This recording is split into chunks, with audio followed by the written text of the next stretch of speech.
Greetings, fellow investigators, and welcome to our video podcast, Into the Darkness, where tonight my friends and I are going to begin our KULT Divinity Lost role-playing game. I'm your host, Tom Rayleigh. Tonight, it will be the beginning, our first session zero of our first full campaign in the universe of KULT Divinity Lost. The Black Madonna was originally constructed by Gunilla Jönsson and Michael Peterson in 1991, with additional materials for the 2018 edition by Marco Behrman, Mathies Fredriksson, Robin Liljenberg, and Petter Nalo. KULT Divinity Lost is published by Helmgast, and there will be a link in our description below. I am the Game Master. This is Session 0. So our players have created their characters already, but there's a lot to each character, and they all are part of a loose group. They don't all know each other, but they all know they're all connected in one way or another. So I thought we could start by giving us descriptions of your characters, and I've created a chart which I have on my wall over here so I can look up and I can see things about their character. I'll just go from the top of the chart down. Morgan, why don't you tell us about your character? Okay, so I'm Ingolf Eckert. I am a horror writer. I live in a small apartment in Berlin with just me and my cat Albert, where I spend most of the day writing, trying to get things published. I have 2 novels so far that have been published, a Requiem for Isabel and Scratches. I have a short story collection called Heartbeats, and I'm currently working on my next novel, which is tentatively titled Caress. I'm a very... I get around the book circles of Berlin, so I'm known kind of locally, hoping to start fostering a more of an international readership, but translation work is slow on the publisher side of that.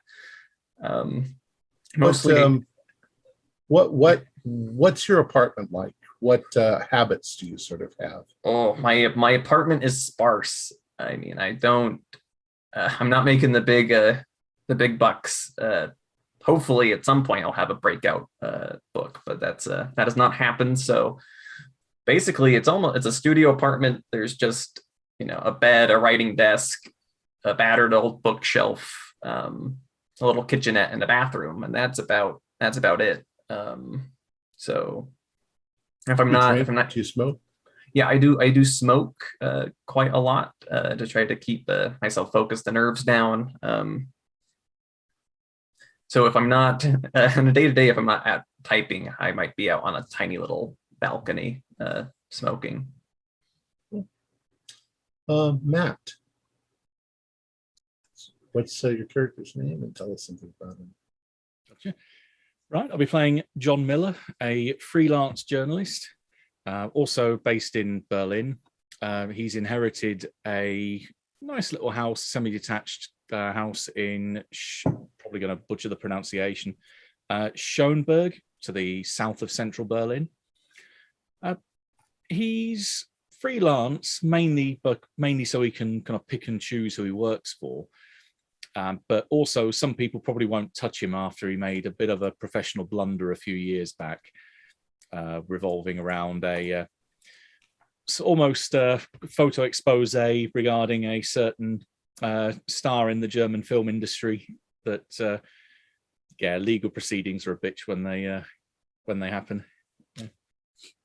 But otherwise, he's probably a fixture around many of the bars. If you move around the kind of socialite circles around Potsdamer Platz, that kind of area, that you probably see him propping up the bar somewhere, or giving away copious amounts of money to buskers on the Unter den Linden, just the other side of the Brandenburg Gate.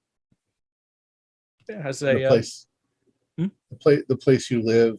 Is it a house with a yard, or is it a house crammed up next to a bunch of other houses? Or?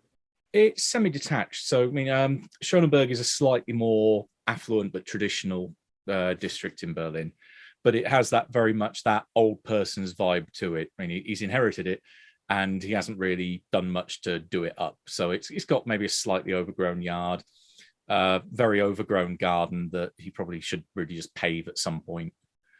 But the one fixture out the front of it, his pride and joy, is his Jaguar XJS that's imported. Wow, that very nice. A Jaguar is not is that just a two-person car, no back seat?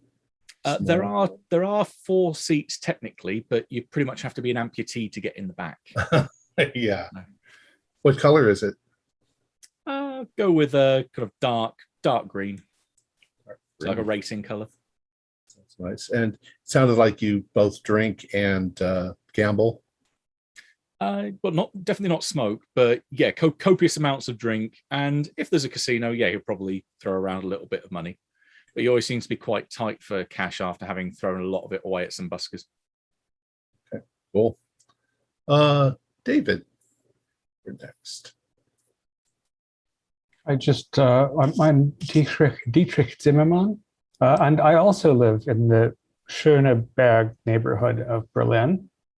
My wife and I have flat above my shop where I sell used and rare books.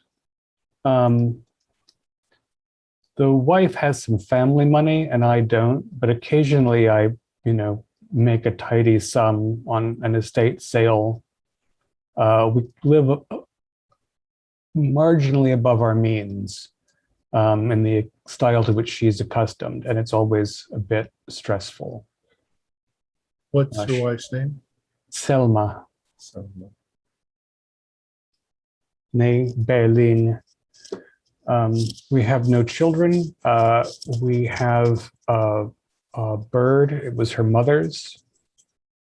I would rather not, but the damn thing might outlive us. Parrot? What kind of bird? I don't actually know anything about birds. Do you have any recommendations, Matt? I'd say an African grey, because those things can live to like 75, 80 plus. Right, years. and they're dangerously smart. Oh, yeah. Right, sure, let's do that. Okay, cool. And your habits, you drink, you smoke? Everyone smokes. Everyone drinks at least beer and schnapps. My habits are not, You're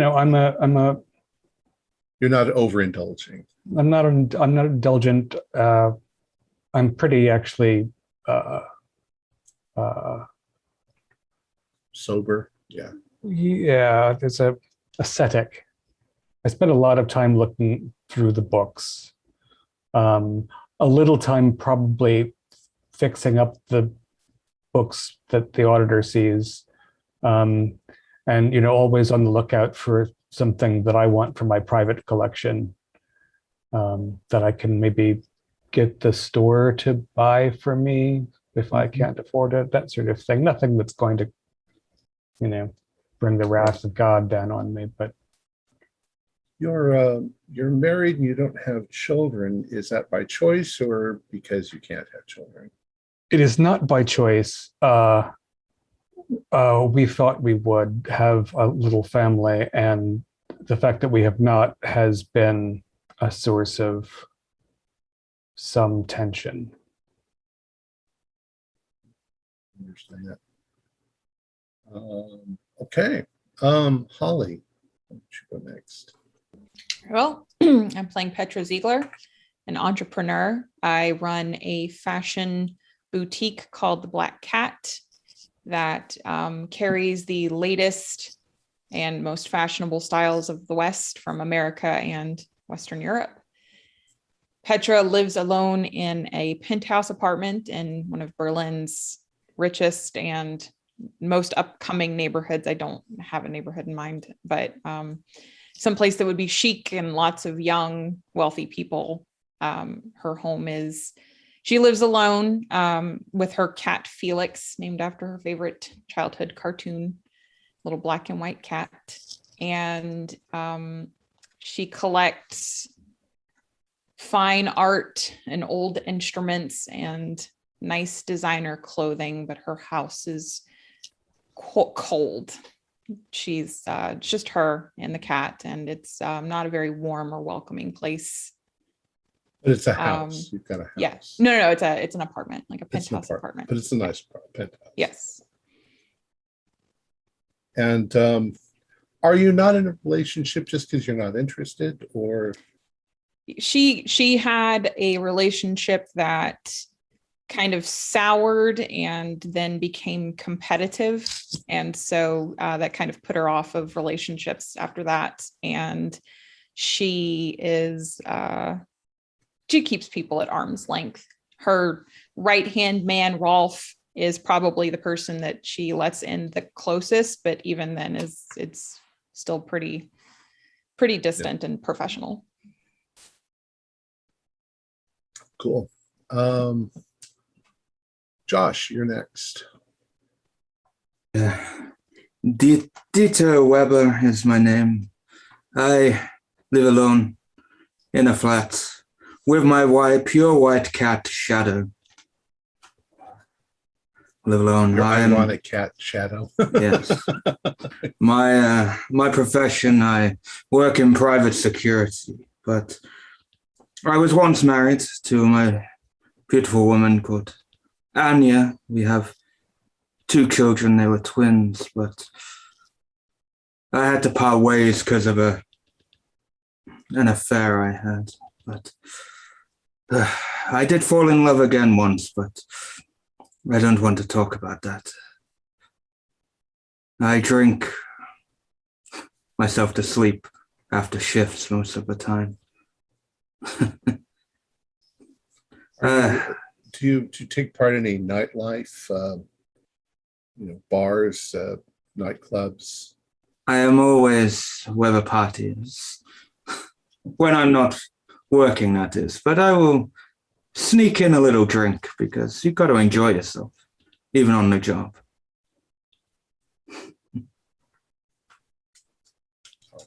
Can't think of anything else. Mick? I will be playing the character of Professor Heinz Bohnen, professor of modern history and something of an expert in the study of East German history and politics during the period of the partition. Although, of course, you can't study that period without looking at the fall of the Weimar Republic and the effect that had on the later issues. But that's by the by. I live alone. Have very few close friends, preferring quality to quantity. Chit chat bores me, and I don't really feel inclined to meet new people unless they're particularly interesting. I have a tortoise named Corky. If I'm on a trip, my housekeeper cares for him. That's, of course, he's hibernating. And I'm getting ready to retire, to be honest with you. Your housekeeper, is she a live-in housekeeper? Does she come once a day? Oh no. She comes in the mornings. Very, very often she comes in after I've gone out sometimes. But if I'm working from home, she'll come in. What's her name? Her name is Gretel. Gretel.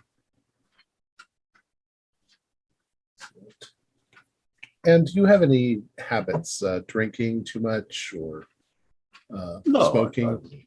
I wouldn't say I drink too much. I drink a little, and I smoke a pipe now and then. But it's so expensive these days. I can barely afford it. And how do your colleagues at the university regard you? Respectfully, or? Oh, for the older ones seem all right for the most part. Some of the more up and coming ones don't seem to give us elder statesmen as a department that much respect, really, which is unfortunate. But yes, I don't think I've never advanced any theories that might be called controversial. You see, I wrote a paper a little while ago on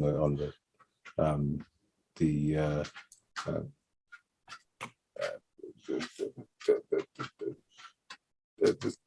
cellar Neuhaus rat house, and that raised a few hackles. It wasn't considered proper to write about nonsense like that, but for the most part, it was. Yes, it's been all right. Okay, so we have 6 characters in this that are loosely sort of tied together. Let's see what some of those ties are. Let's go back to Morgan. Who in this group do you know, and how do you know them? Of course, you might just be making this up at the moment. Yeah, I'm pretty sure I've been in Zimmerman's shop a couple of times. If I do buy a book, it's probably going to be used. Maybe for a book signing? Maybe even did a book signing with my most recent book, Scratches, probably, maybe. I don't know. So I probably know Zimmerman quite well. I may have met some of the others, but Zimmerman has this, I think, has the strongest, or it makes sense that I would be connecting with Zimmerman more than anybody else at this moment. And so, David, Dietrich, we know your connection then with Ingolf. Who else are you connected with? Well, apparently, Professor Bonin has been into the shop as well. Oh, yes, several times. Yes. And it is, the sort of, to the extent that my business is functional, part of the market is sort of trying to pair people with specific requirements to uncommon texts. It's not like he can read, something from the 19th century on Google Docs. So there's probably a standing list of things that he's interested in locating that I have an eye out for. I don't know that we would have readings of contemporary horror authors, although it's worth thinking about. It could even be the sort of thing that, like, my wife insists on because it might bring some new eyes into the shop, whereas I'm perfectly happy to see the same 25, academic or esoteric customers. She's always hoping that she can lift her social profile a little bit. So maybe we could do it that way and have, so that we wouldn't be, since you can't afford rare books, that would give us a reason to have an actual personal, the degree of personal contact. And there was something about Petra, but I don't if we defined it at all. We could say Petra has a talent for getting her hands on rare things that are hard to come by if you were to be in the market for that kind of thing. Sure, and you're not going to have a list of people who want to buy a $2,000 copy of something, but I know who those people are. Mm-hmm. You deal mostly with people who are interested in contemporary things, but if you run across something that looks good, you can bring it to me and we could, yeah. How many people here know Magda? I think we all do. Okay. All got one tire, two. So yeah, we'll have to figure out whether Magda made any of these forged any of these connections, but we don't have to do that immediately. I would say probably not. Okay. Yeah, each of your connections with her is kind of it's something that you haven't seen her for years. Right. And since we both live in Schöneberg, it's possible that I see Miller around. Just, we could be people who nod in a cafe if we happen to both be there. I'd actually put a small hook in here to remind myself in my background about maybe hitting you up for certain things, but it depends on what type of books you sell. Because the type of thing he'd be interested in, he may have even come in asking this, and if you do sell them, great. If you don't, then oh well. But that's another way to forge a connection. Is he'd be looking for books on mythology, folklore, the occult in general, but also on various parts of psychological medicine, in particular dream interpretation. Sure. No, there's the Zimmermann Buchhandlung has an esoterica section. That's definitely a shared interest. So we'll probably have done a little business and certainly talked over. Yeah, my personal collection is more in the alchemical field, older stuff, but there's definitely crossover there. And probably, I'm not the only used in rare bookshop in Berlin that has esoterica, but I might have a better collection than you'll find in most of them. There are a few other shops out there. Yeah. Well, let's see. Holly was next on that list, I think. If there are other. I think possibly Dieter and I might have a connection with the side businesses that I run and the kind of people that would kind of orbit those circles of, a little bit more of the seedy underworld of Berlin. Yes, I'm always up for seedier parts of Berlin, so I'm probably the man to go to. And anyone that would run in high society or just attend parties where the rich and the wealthy go to see and be seen, you've probably seen me around there too, desperately hoping to be seen. Well, Petra, you're kind of a bit of a fashionista, aren't you? Mm-hmm. Like to dress very nice clothes. Dress in high fashion. Yes, you have your own styles. Mm-hmm. Well, let's say Mick.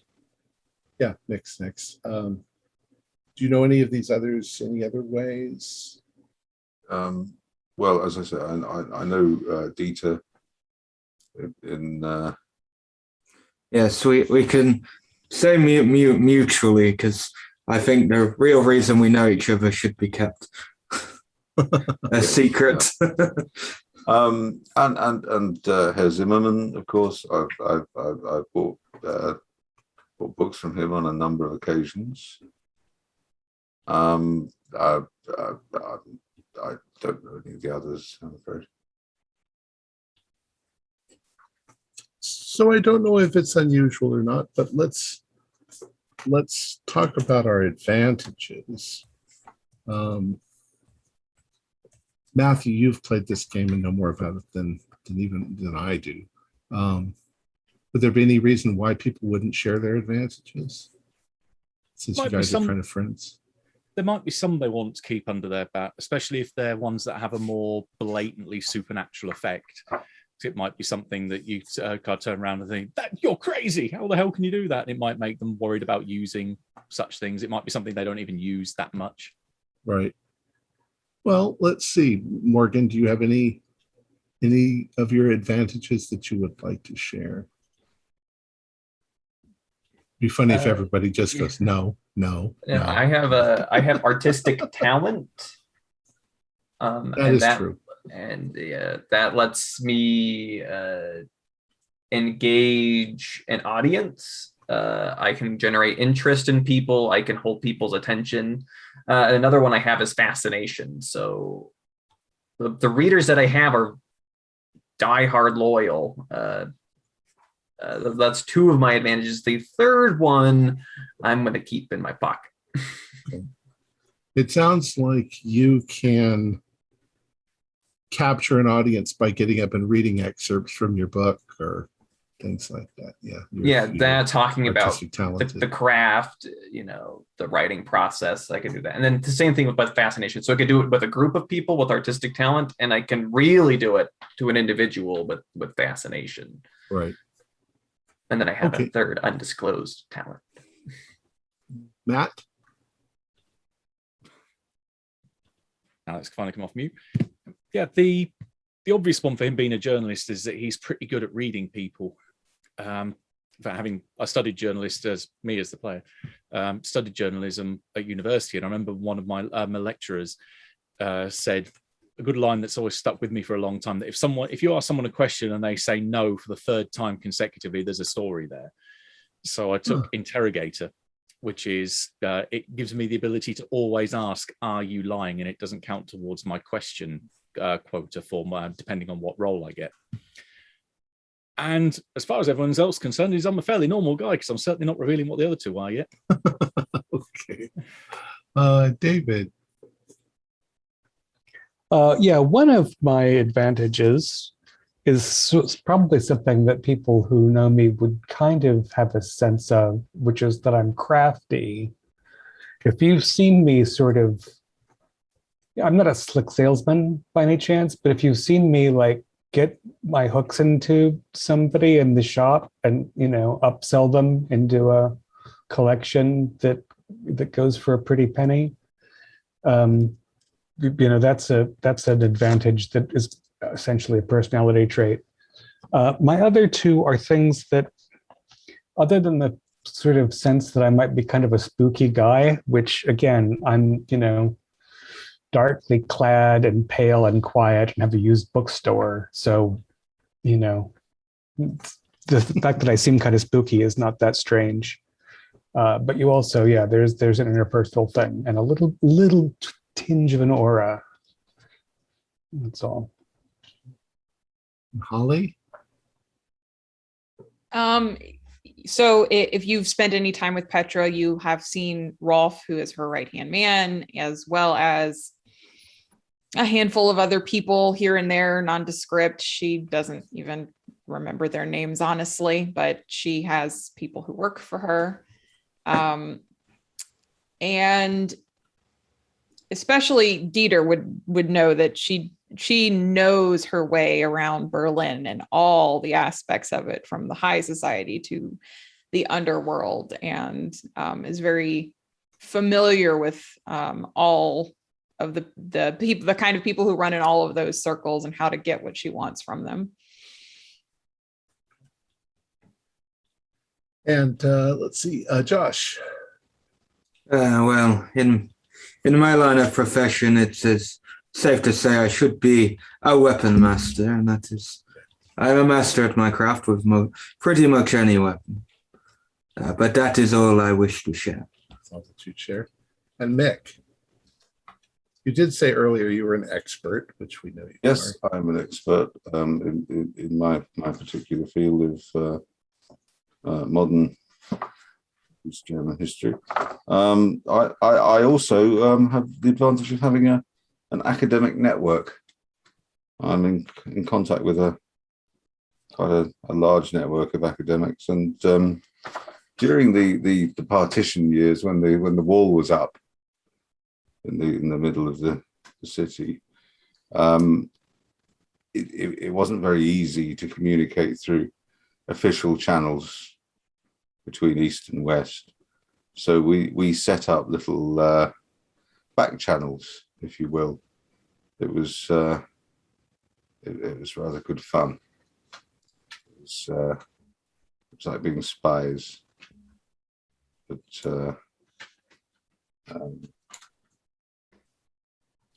with post office documents from the 1930s instead of secrets. So those are all the advantages I'm willing to discuss. And looking up here on my board at the disadvantages, I don't think anybody's going to want to share any of the disadvantages. My main disadvantage, which has been a curse throughout my adult life, is that I am afflicted with the voice of a much taller and more attractive man.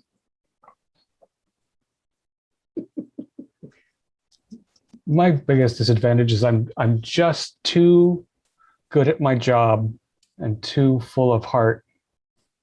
But job interview aside, I do have one kind of disadvantage in terms of mechanics that one rolls for, but I guess this is not the first game session. This is a session 0. Right.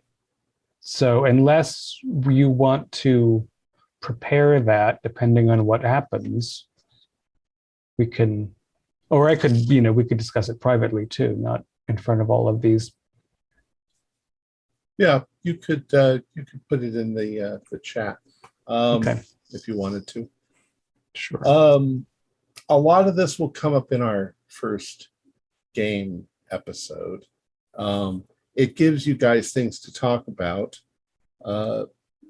I'm not giving anything away. The game is going to start in Hamburg at the German Authors Association dinner for the Golden Plaque, and you're all going to end up being seated together. But I'll give an introduction tomorrow that leads into that. But you're going to be sitting there for a while having discussions and chit-chatting.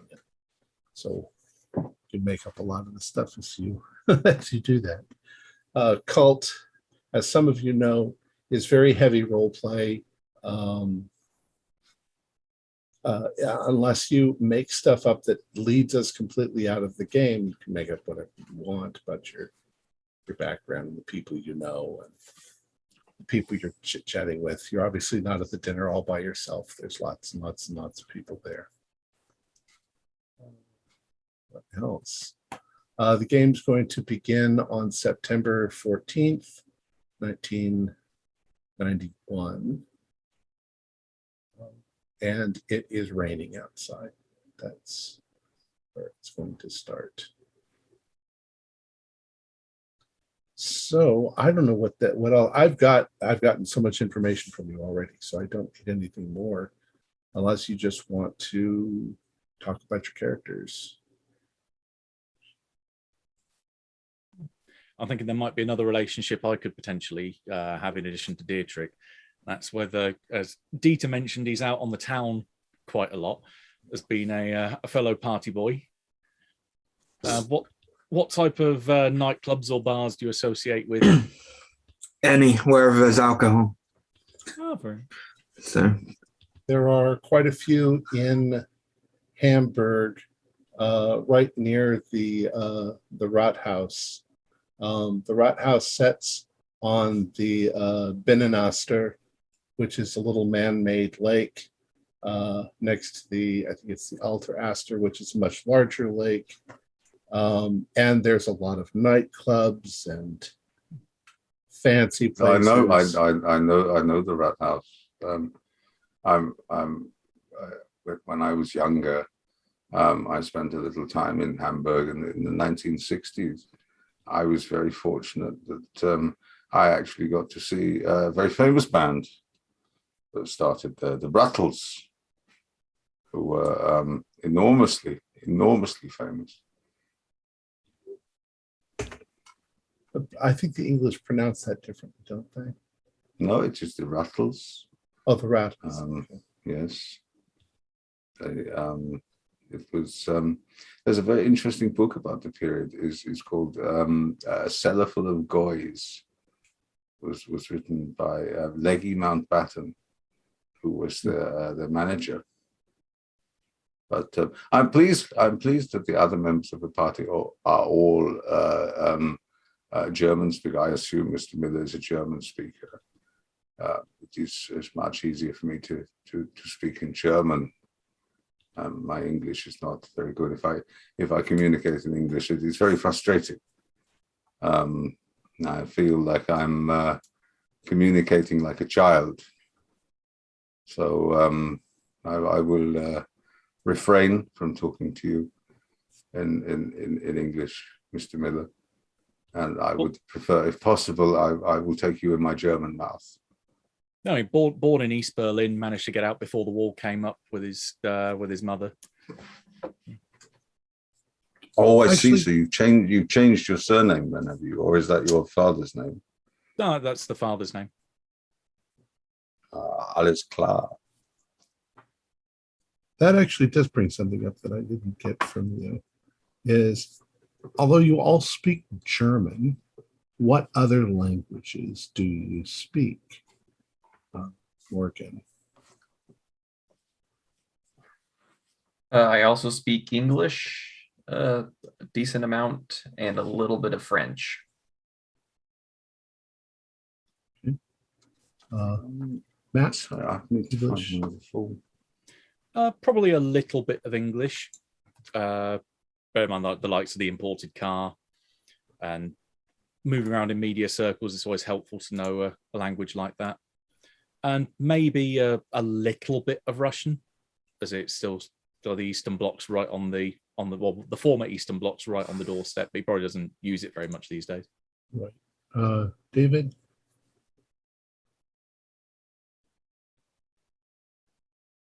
I'm actually looking it up. I got that from you. I've got a smattering of a lot of old languages. I've got a smattering of Latin, of Greek, of Arabic. I remember, and there are some contemporary ones too, but that's in the character material that you sent me.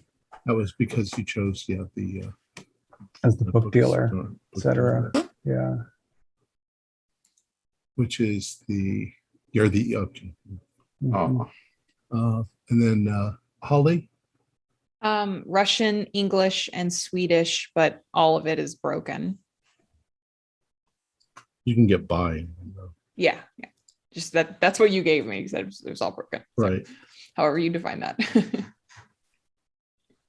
And Mick, you speak German, obviously. German and I think there was Russian as well. I can't find the thing. I think I had German, Russian, and a little English. And Josh? English, German, and a little Russian, just because of where I was born in Germany.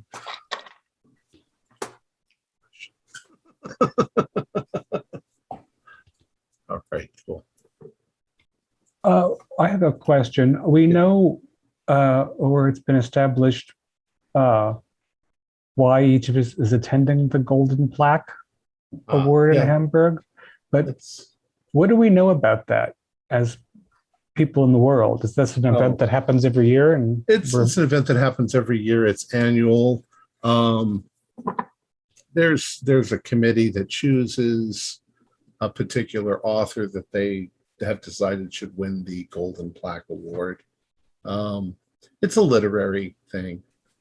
Mostly, you're either interested because you are literary people, journalists, or bookstore owners, or maybe you just like really expensive parties. It's going to be a dinner, a dance, and an award. So it's just one of those things that you're in Hamburg and you're going to be attending. It's the way the game starts.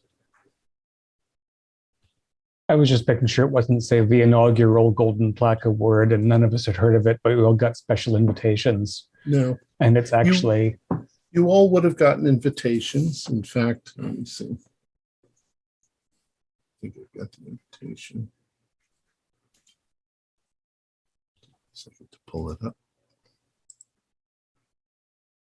This year, I'm hoping to get the prize for best interpretive dance.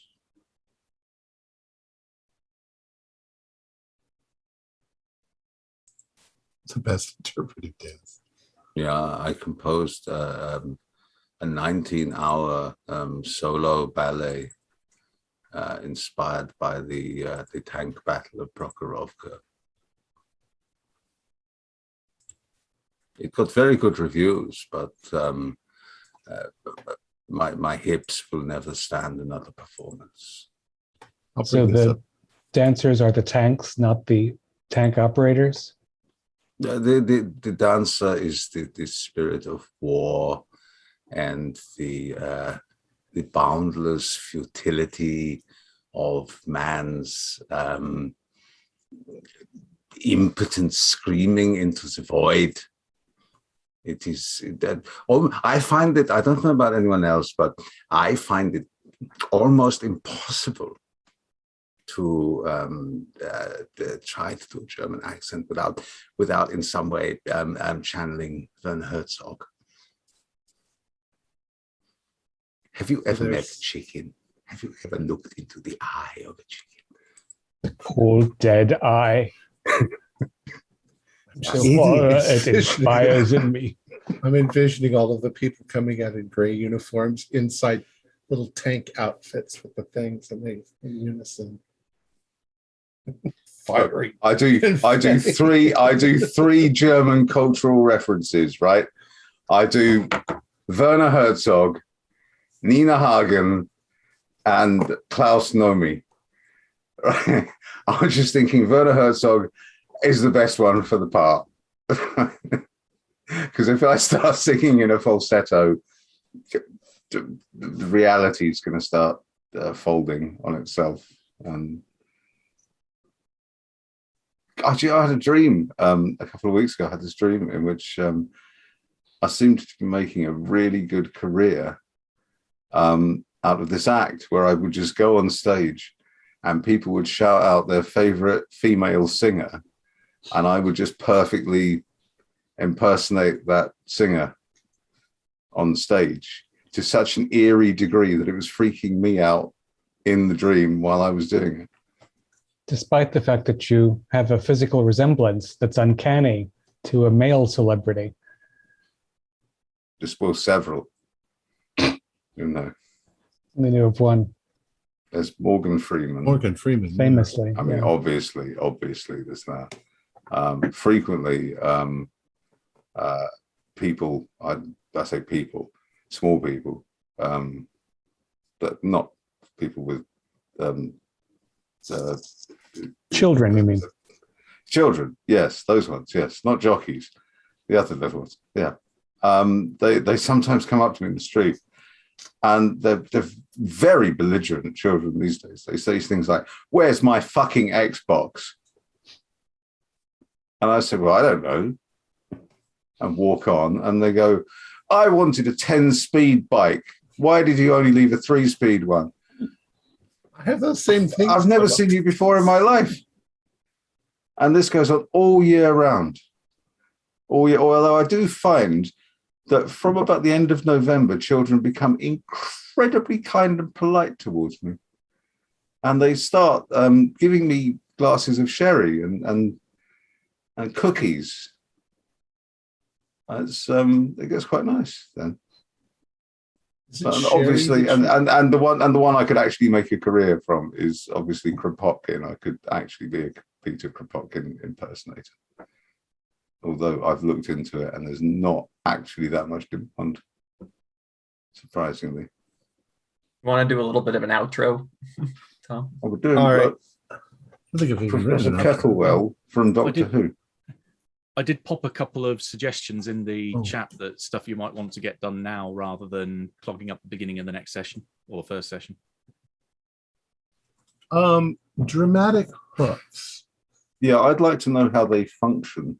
Well, maybe Matthew can help us with that. But Yeah. what I ran across in the Black Madonna was it just said, let them develop from the story as you go along, instead of adding ones in that would cause us to go off in tangents to, other things. So I don't know what that means. That relates.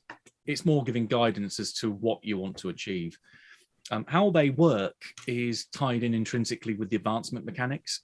This is the way that you as characters will get effectively XP, or the equivalent of progressing and building in play. Dramatic hooks there are 2 slots for them.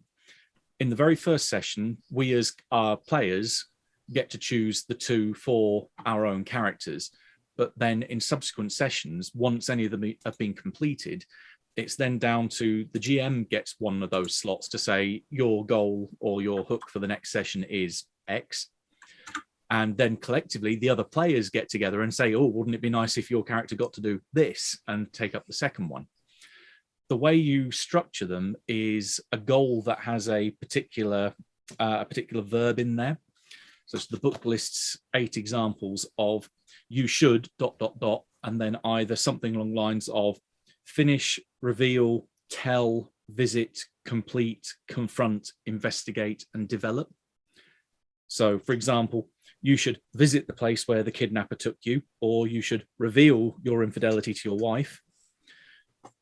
Once the PC has fulfilled a dramatic hook, they gain 1 experience count for when you total it up at the end of the session.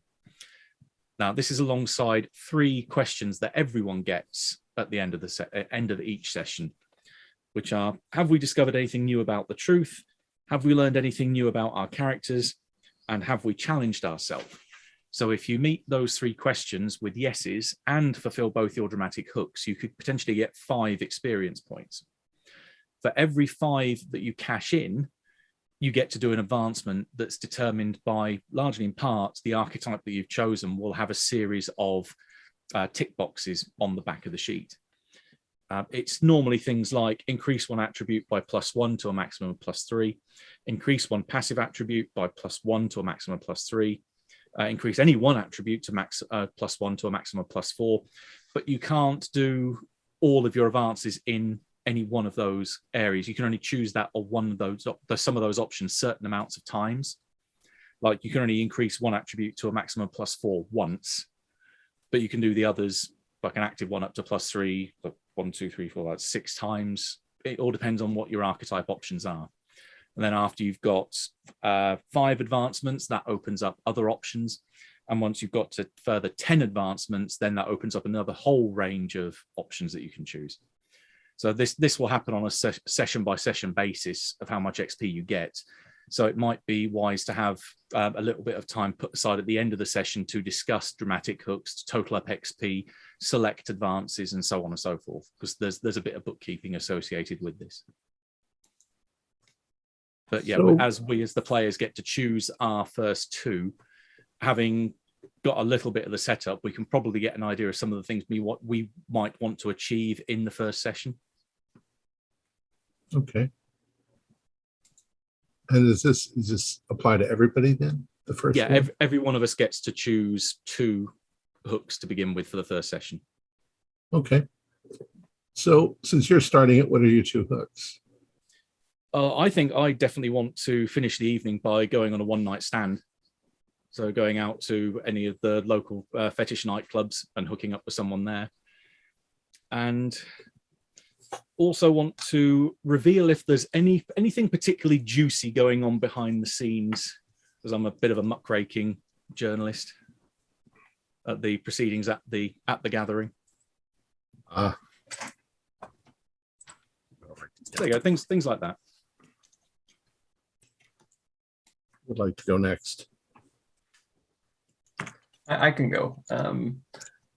During the Golden Plaque Awards, I would like to tell people about my novels.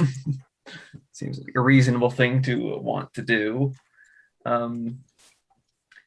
As well as confront a member of the publishing, one of my publishers, about a translation that has been stalled.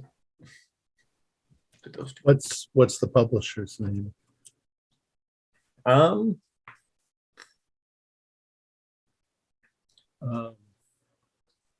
think just some small, I was trying to think of a name, but a smaller publisher of genre fiction. Okay. We'll say that you're going to notice him at that place.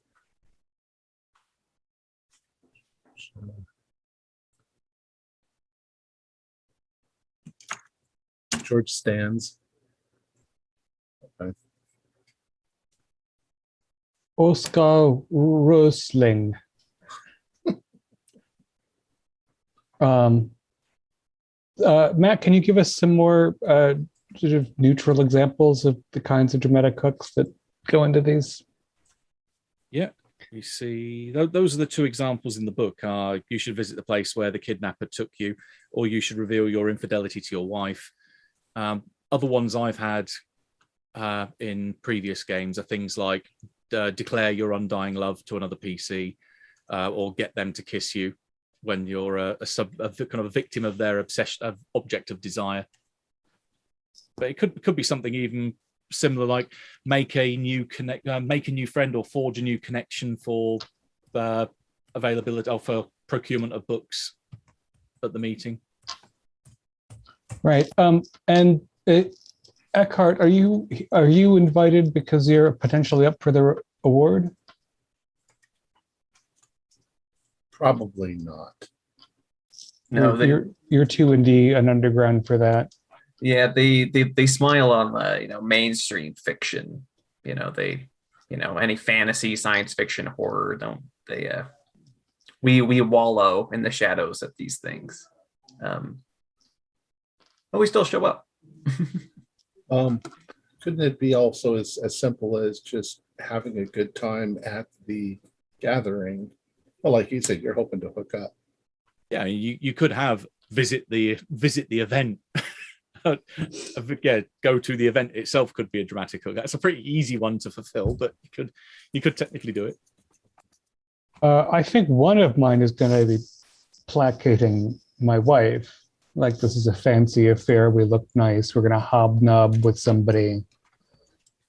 Maybe not just placate Selma, but schmooze with a big shot there. And that will then placate her.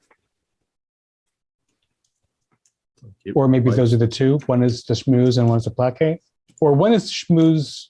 One is to placate her by trying to get in with somebody good, and one is to try to make some business connections. And that way, that's two that sound real. Sounds good. Petra. Make everybody jealous.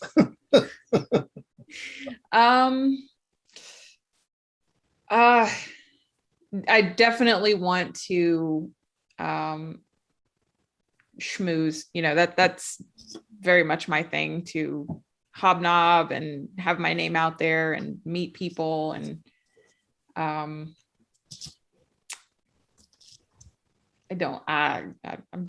kind of drawing a blank though. I don't know what else. What are the options? It's pretty much, I think, any little goal that you're Okay. hoping to achieve. Show people the new fashion that you're wearing. Mm-hmm. Yeah, it's something that you physically do in the game. The emphasis is that even if you don't necessarily are successful at what you want to do, it's that you actually attempt to do it. Okay. Make a new connection. I think that would be a good one. So make a new connection. Show off. Yeah, that I would say that, and Oh, that sounds something. I put all that under Nick.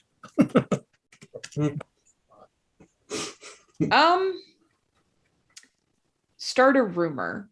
I want to start a thread on something, on someone. So Okay.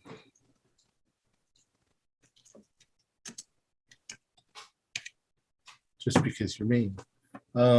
Nick, any ideas? I would like to surreptitiously sneak out of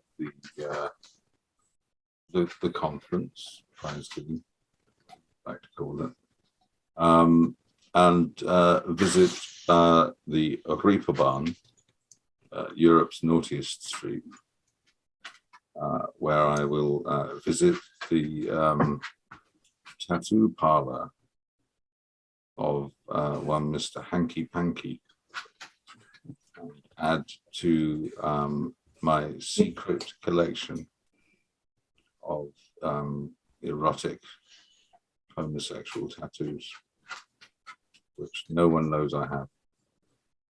I would suggest that's a little personal, and it might take you right completely out of the story. Okay, you might miss the entire story, but you'd have a nice homoerotic. Gone into my character's head a little bit too much there, haven't I? I don't know then. I'd quite like to confront. There's an English academic I'd rather like to embarrass.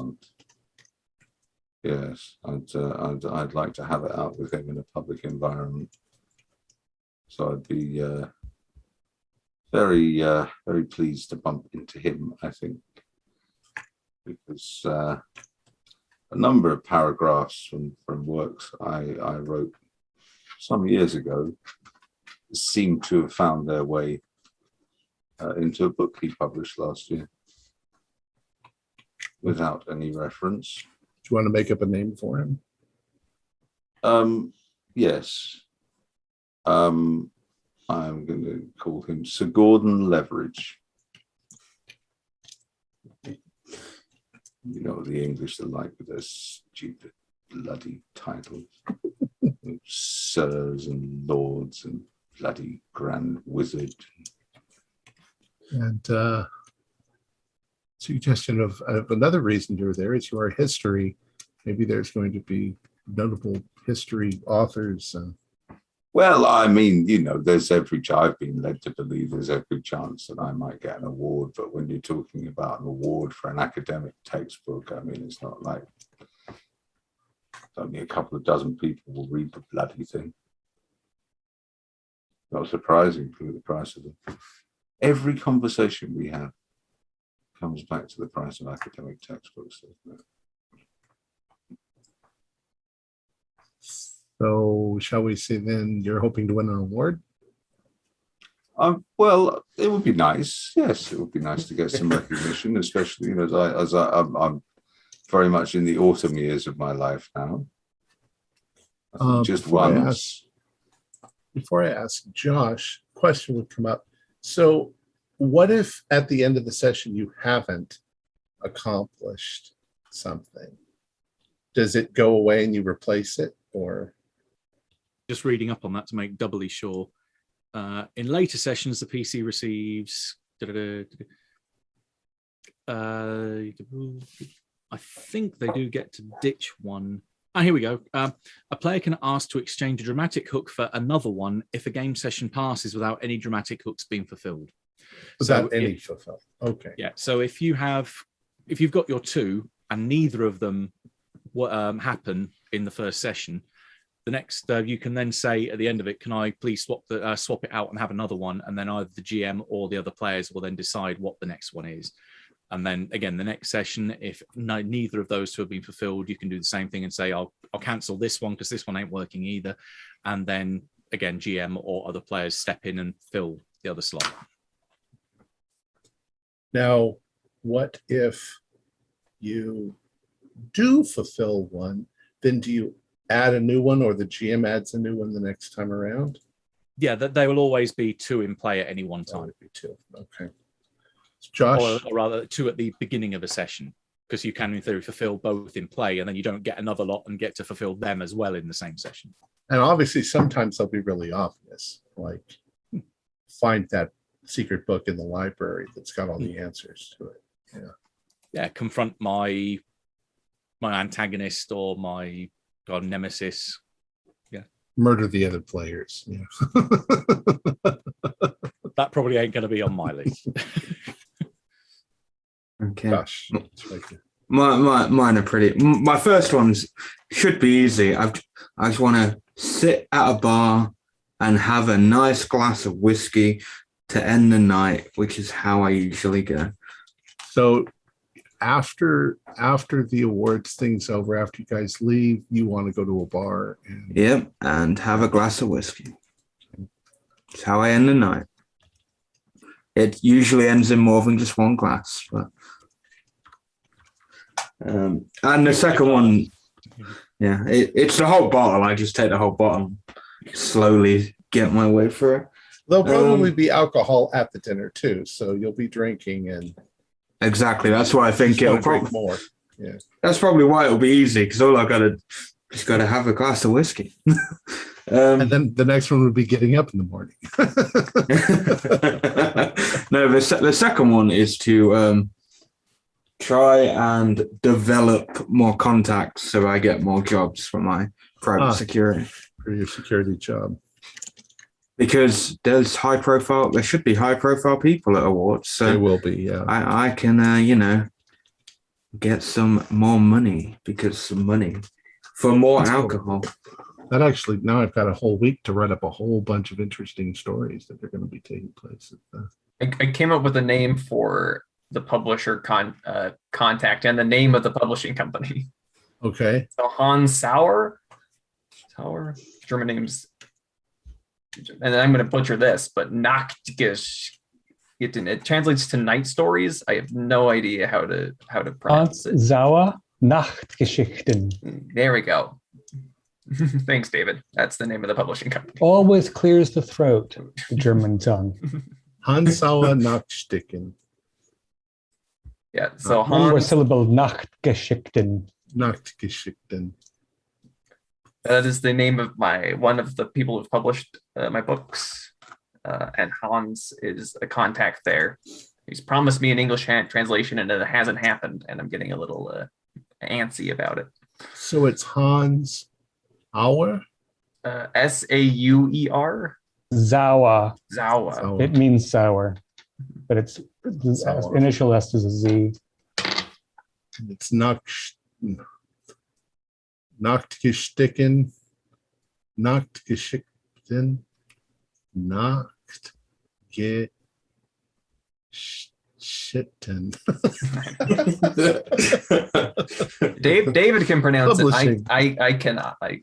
It's night. What was it? Night moves or Night stories is what. Night Stories Publishing? Yeah. Remember, we all speak. We're going to physically be speaking English, but it's really German with the universal translator. Got that Babelfish in the ear. Yeah.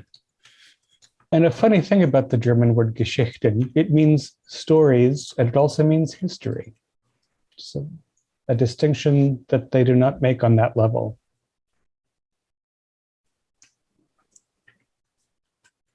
Publishing. Yeah. Cool.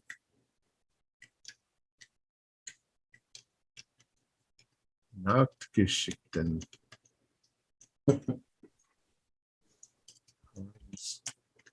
There was also another one I put in there as we were talking about relationships with the other PCs. There might be, because one of the bits of character then is relations with NPCs as well. There's probably going to be a cast of extra characters out there that maybe might have come up. For instance, I might know, say with Dieter, he might know my other connection from my relationship list by being also out at parties. So things like that, if there's anyone else we want to bring up. Well, yeah, if you guys want to bring that up now, you can also bring it up in game. You know, if you just, I'll run with it. If you start talking about Franz Gestalt, I'll just, okay. I think it might be amusing if we've ended up coming up with people that fit the same criteria. They could be then other additional links between PCs if they end up being the same NPC. Aka, you seem like a kind of, moody loner type. Not a party fellow like Mr. Gunnose or our normal friend, the journalist. Or does that mean that you're not lecherous? You're not the lecherous type? I am not. Does anybody do drugs? Well, those two do, obviously. I have been Say at least known. 3 of them. I have been known to partake. What? Socially. I don't know what you're talking about. Who would ever think? Who would ever think Dieter would take drugs? It depends what you mean by drugs, doesn't it? Cocaine, heroin. Heroin's not a drug. You inject heroin, it's a medicine. Very effective medicine. Marijuana. It stops you if you use it, and it stops you from seeing those babies crawling across the ceiling. Wonderful stuff. I suppose there is a distinction. Do you use illegal substances for recreational purposes? I know some of you use drugs medicinally because you need to. So I would say Dieter has been known to take cocaine. I'm thinking about post-wall Berlin, and I think that, as is the case in a lot of Europe, marijuana is technically illegal, but it's not hard to come by or very enforced. There's no war on drugs. Marijuana is not really a drug, is it? Marijuana is just what you smoke when you're waiting for the drugs to wear off. in the Book of Aphorisms. And I mean, one could argue that all drugs are medicinal. Boredom is a disease that kills more people each year than cancer. Although, in West Virginia, it often uses methamphetamines as a mechanism of killing them. So it's tricky. Well, no, I mean, you've got to weigh up thrill versus risk, haven't you? I mean, some drugs you might get the munchies and put on a few pounds by eating too much cereal at night, which isn't a particularly bad risk, I think. I'd move up the scale. Obviously, you've got things like heroin, where on the one hand, I'm told it has a high that's better than the greatest orgasm you've ever had. And on the other hand, there's a very high likelihood that if you take it, you will at some point end up in a phone box giving a blowjob to a Turkish businessman. So laying in the gutter somewhere. In a way, it can go the other way around. You can, start off looking forward to an evening in phone boxes with Turkish businessmen, and then it leads you to heroin. So I can't tell. And what a night that was! And I'll always remember you, Wally Bazoon. So sounds like the kind of route I'd go down, because John will fuck anything with a pulse. So, and we might experiment with stuff that hasn't got a pulse. Well, you don't know. Like you only go out with chicks who've got loads of lentils.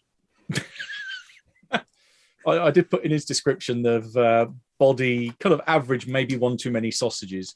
So yeah, having the munchies for the meat might be something in there.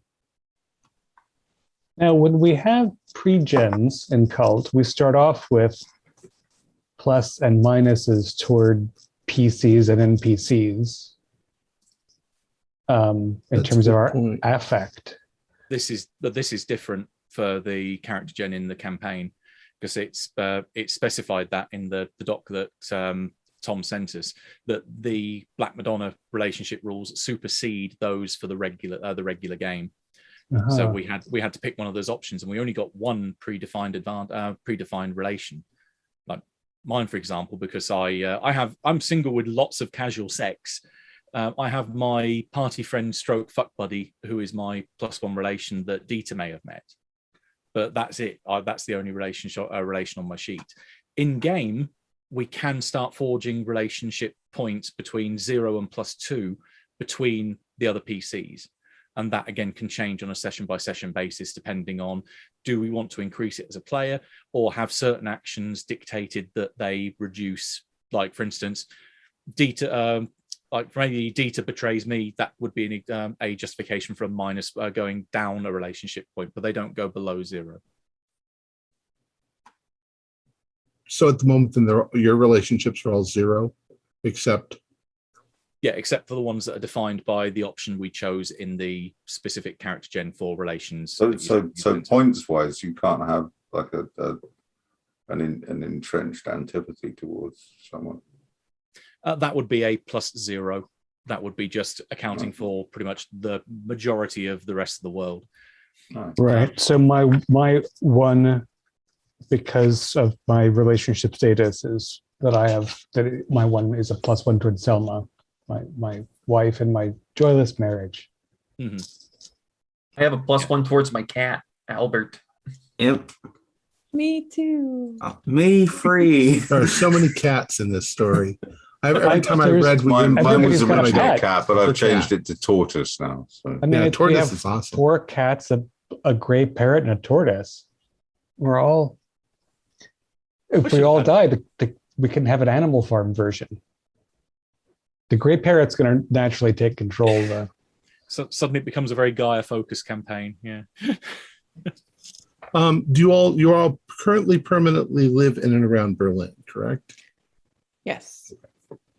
Hamburg, by the way, is about 3 hours drive from Berlin. So Probably faster by train. You planned coming to Hamburg and staying for a day or two and then going back. So you're all in Hamburg, you're all staying in a hotel. And technically not the same hotel probably, but the way I'm going to play it, the only real hotel part is when you've gone to the thing and then you're going to go home and sleep afterwards. So the Golden Plaque Award is not in a hotel? It's at the Hamburg Rathaus, right, in the ballroom, which is this magnificent thing with chandeliers. And, the great tower. but it's if you look at it, and you're welcome to look up Hamburg on Google Plus, and you can see where the Rathaus is. There's hotels and bars and nightclubs all around there, and there's two lakes. There's the Binnenalster and the bigger one. And there's hotels all along there too. So you're in one of those. Ags are the cheapest one. And I think that I sort of opened the whole thing up by saying that, you know, as it's raining and you're looking out the window, you can see the water of either the Binnenalster or the other one. Just to set the mood as you're getting ready. I think, Petra, that you might consider the neighborhood Charlottenburg, Okay. which is not far from John's and Mayen Schöneberg, but Okay. it's next to a park that one of the emperors built in honor of his daughter Charlotta, and the neighborhood has these rather handsome, like 5-story stone-fronted buildings that Right. some of which have modern interiors. Pardon I me. started looking up like fancy neighborhoods, and then I was thinking, 30 years ago, the fancy neighborhoods may not be the fancy neighborhoods they are now, and vice versa, that kind of thing. So I was like, I don't know.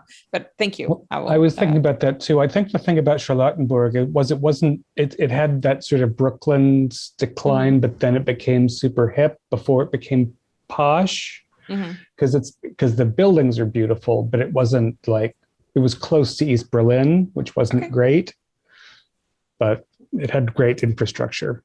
It's worth considering. Oh, I didn't say that before.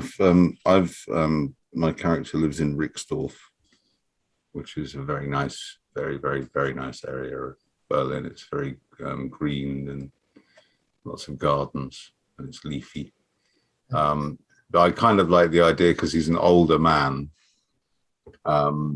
He would have probably bought somewhere there in the 60s or the early 70s when property cost next to nothing. How old is everyone in the game? 54. Late 30s. My mid 40s. I was born right after the war. Mid to late 60s. Late 40s. Late 20s. So Ingolf, Always not the youngest. baby. You can also, if you want to, just add the word Strasse to the end of a word and say that's the street you live on. See, I was looking at when I was looking at surnames for German characters. I can't remember which one it was, but there was a relatively innocuous surname, and the literal translation was corpse pile. And I thought, I've encountered that surname. I've read things that were written by people with that surname. That's a normal surname. That's a weird culture where you can just have the surname corpse pile. Yeah, I don't know a lot of Anglo people whose last names are cemetery or even churchyard. No, well, there's an old probability exercise, isn't there?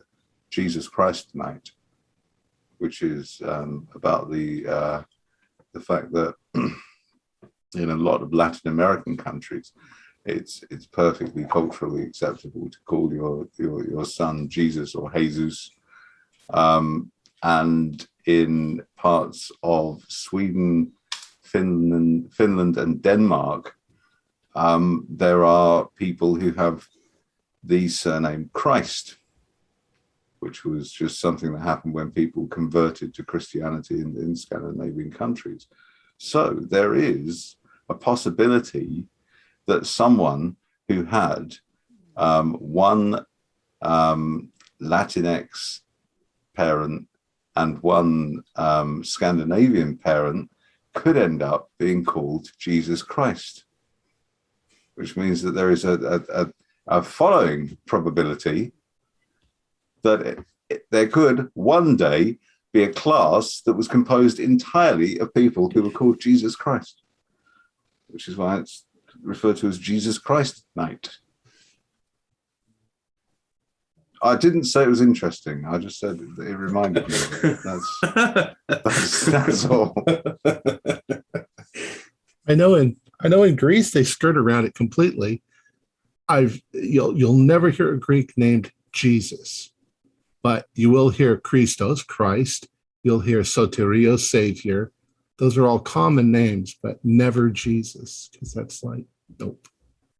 It's nothing really to do with that, but do you know the sort of middle of the road singer entertainer Chris de Burgh?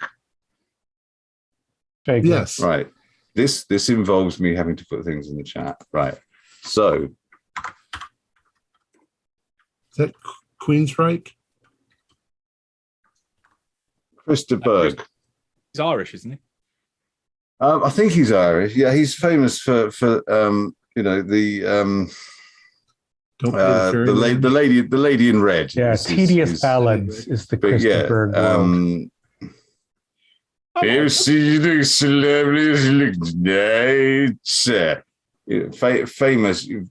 major gypsy wedding song, you know.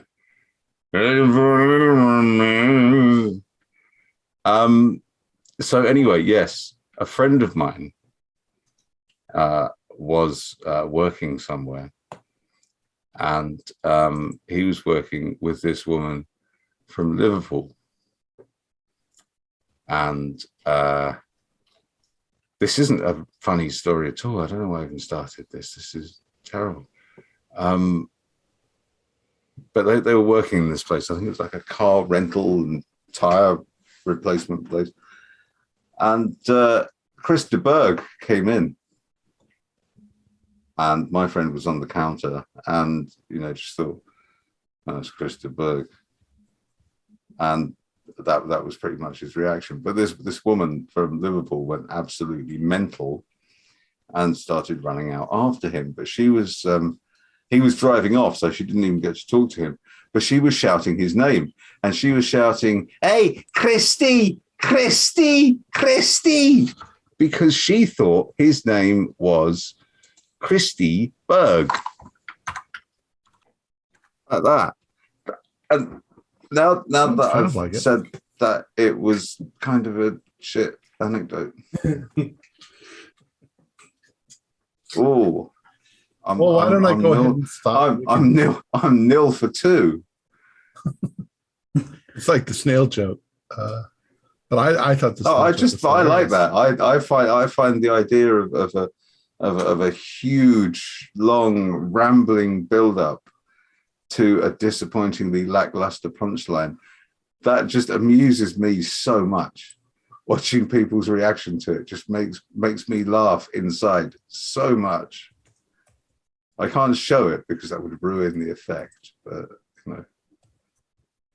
I was kind of circling back to Matt's point about any connections that anyone else had, NPC connections that anyone else would know, aside from your possible connection between you and Dieter, and is everyone else's connections just cats or non-humans in general? Well, your obvious other big connection is Magda Orlova. Right. But from what you guys gave me, you're almost all just loose acquaintances. Got it. Okay. You know, maybe at some point you've had lunch with her or dealt with her or something years ago. Yeah, and based on what we said earlier, it seems like there's a chance that Eckhart actually knows my wife Selma, but I'm not sure. Even if that connection was as strong as it is with me, there's still probably, a handful of meetings and nothing noteworthy. But I do have a human relation. I'm so proud. Your friendly acquaintances. All right. Our players included Matthew Sanderson, David Gasaway, Holly Buto, Morgan Llewellyn, Josh Harwood, and Mick Swan, with yours truly as the Game Master. We have a Discord server where you can chat with our other members. You can set up private games. You can learn the fine arts of gameplay and game mastering. We provide audio-only versions of our shows free for you to download from Podbean or iTunes. If you'd like to help support our show, please visit our Patreon account. Just $1 to a month helps a lot. Like, share, and subscribe to our channel. And punch the bell icon for updates on our latest shows. And leave us some comments. We enjoy reading them and answering any questions you might have. This is Tom Rayleigh, together with all the members of our gaming club, inviting you to journey with us once again into the darkness for another adventure into the strange and terrifying worlds and the KULT Divinity Lost role-playing game. Until next time, good luck, good gaming. See you next week.